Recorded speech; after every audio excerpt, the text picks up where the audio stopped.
Chapter 7 Here Comes the Bride. Part 1. The wedding day came at last. Pat had been counting dismally towards it for a week. Only 4 more days to have Aunt Hazel at Silverbush. Only 3, only 2, only 1. Pat had the good fortune to sleep with Judy the night before, because her bedroom was needed for the guests who came from afar. So she wakened with Judy before sunrise and slipped down anxiously to see what kind of a day it was going to be. "Quain's weather," said Judy in a tone of satisfaction. "I was a bit afraid last night we'd have rain, because there was a ring around the moon, and it's ill luck for the bride the rain falls on. Never to mention all the mud and dirt tracked in. Now I'll just slip out and tell the sun to come up, and then I'll polish off heft of the milking before your dad gets down. The poor man's worn to the bone with all the ruckus." "Wouldn't the sun come up if you didn't tell it, Judy?" "I'm taking no chances on a wedding day, my jewel." While Judy was out milking, Pat prowled about Silverbush. How queer a house was in the early morning before people were up, just as if it were watching for something. Of course, all the rooms had an unfamiliar look on account of the wedding. The big parlor had been filled with the flame of autumn leaves and chrysanthemums. The new curtains were so lovely that Pat felt a fierce regret the Binnies were not to be among the guests at the house. Just fancy May's face if she saw them. The little parlor was half full of wedding presents. The table had been laid in the dining room the night before. How pretty it looked, with its sparkling glass and its silver candlesticks, and tall, slender candles like moonbeams in the beautiful colors of the jellies. Pat ran outside. The sun, obedient to Judy's mandate, was just coming up. The air was the amber honey of autumn. Every birch and poplar in the Silverbush had become a golden maiden.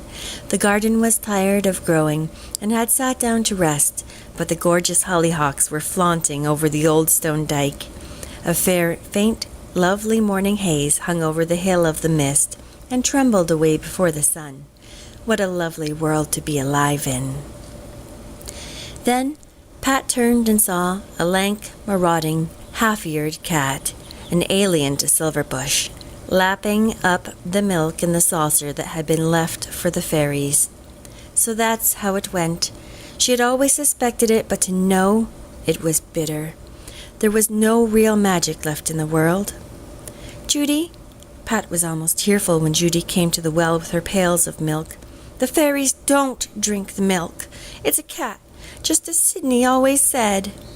Oh, and if the fairies didn't need it last night, why shouldn't a poor cat have it? I'm asking. Hasn't he got to live? I never said they come every night. They've other pickings, no doubt."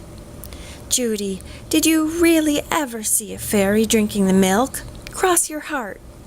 Oh, what if I didn't? Sure, the grandmother of me did. Many's the time I've heard her tell it. A leprechaun, with the little ears of him wriggling as he lapped it up. And she had her leg broke next day, that she had. You may be thankful if you never see any of the grain folk. They don't like it, and that I'm telling you. Part 2. It was a day curiously compounded of pain and pleasure for Pat. Silverbush buzzed with excitement, especially when Snicklefritz got stung on the eye by a wasp and had to be shut up in the church barn. And then everybody was getting dressed. Oh, weddings were exciting things. Sid was right.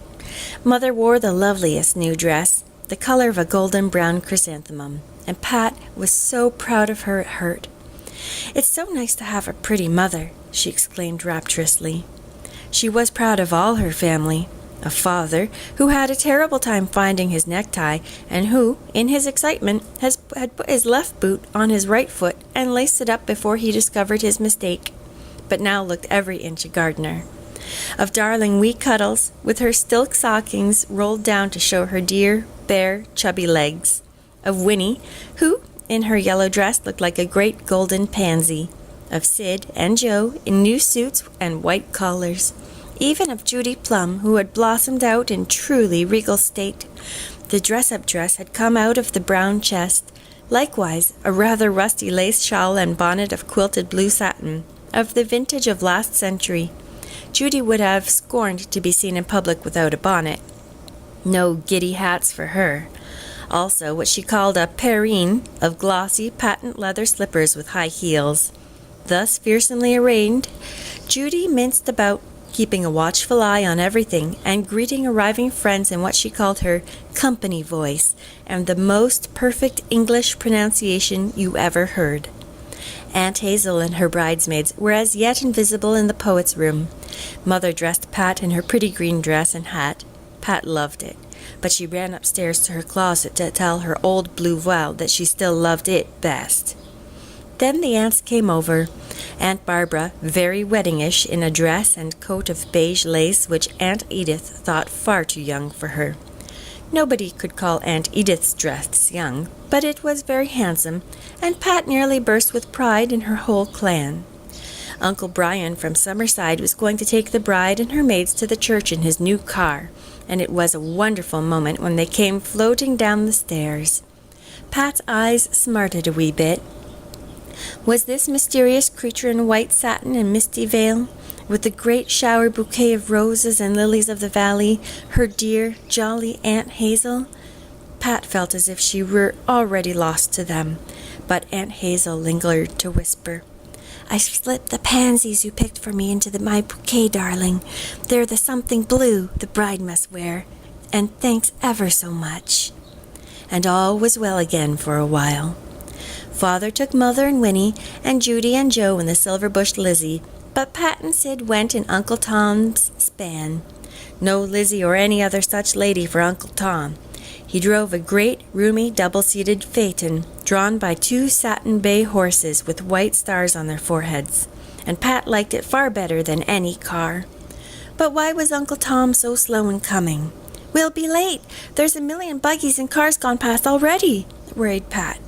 Oh, don't be exaggerating, girline." "Well, there was 5 anyway," cried Pat indignantly. "There, he's coming now," said Judy. "Mind your manners," she added in a fierce whisper. "No monkey dittos within things getting bit solemn. Mind you that." Pat and Sid and Aunt Barbara sat in the back seat. Pat felt tremendously important and bridled nobly when May Binney looked out enviously from a car that honked past them. Generally, she and Sid walked to church by a short-cut across the fields and along a brook scarfed with farewell summers. But the road was lovely, too, with the sunny, golden stubble fields, the glossy black crows sitting on the fences, the loaded apple boughs dragging on the grass of the orchards, the pasture spangled with asters, and the sea, far out looking so blue and happy, with great fleets of cloud-land sailing over it. Then there was the crowded church amongst its maples and spruces, the arrangement of the procession, the people standing up, Aunt Hazel trailing down the aisle on Father's arm, Jean Madison and Sally Gardner behind her, Pat bringing up the rear gallantly with her basket of roses in her brown paws, the sudden hush, the minister's solemn voice, the prayer, the lovely colors that fell on the people through the stained-glass windows, turning them from prosaic folks into miracles. At first, Pat was too bewildered to analyze her small sensations. She saw a little quivering ruby of light fall on Aunt Hazel's white veil. She saw Rob Madison's flying jibs. She saw Sally Gardner's night-black hair under her green hat. She saw the ferns and the flowers, and suddenly she heard Aunt Hazel saying, "I will," and saw her look up at her groom.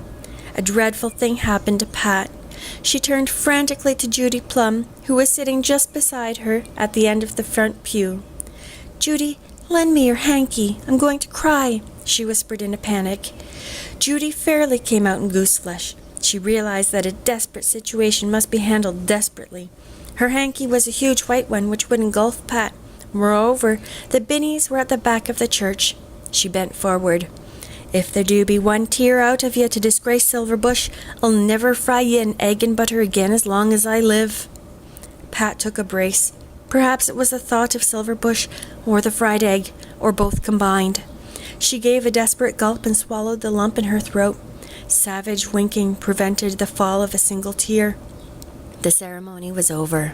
Nobody had noticed the little byplay, and everybody thought Pat had behaved beautifully. The Silverbush people were much relieved. They had all been more or less afraid that Pat would break down at the last, just as Cora Gardner had done at her sister's wedding, erupting into hysterical howls right in the middle of the prayer and having to be walked out by a humiliated mother. "You carried yourself off well, darling," whispered Judy proudly. Pat contrived to get through the reception and the supper, but she found she couldn't eat, not even a chicken slice for the lovely lily salad Mother had made. She was very near crying again when somebody said to Hazel, "What's it like to be Hazel Madison? Do you really realize that you are Hazel Madison now?" Hazel Gardner no longer. Oh, it was just too much.